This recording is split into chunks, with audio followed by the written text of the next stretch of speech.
üçün beni bu dünyaya getirdin? Uşaq idim, ellerimde qabar sayırdız, gözünüzde pul idim.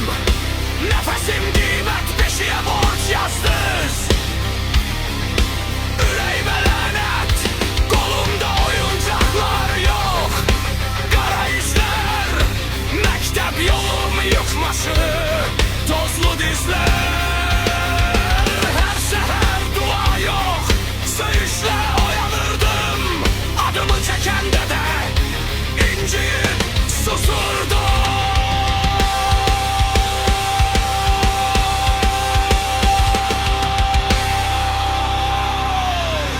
Üçün beni bu dünyaya getirdiniz?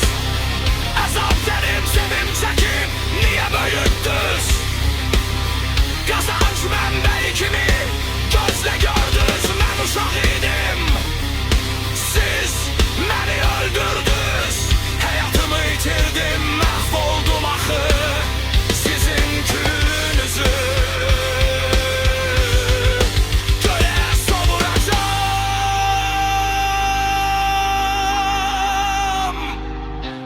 Bir yanda uşaq ayrı qalıb, soyuq yataqda köhnə şkaf qapısı salıb. Telefon səsi susmur, borc, borc, borc. Uşaqlığımın üstünə yazılıb satılıq zorx. Zəhər tək axırdı süfrəyə haram. Bir tikə çörəkdə də gizlənib yaram. Hər lokma boğazımda daş kimi doğdu.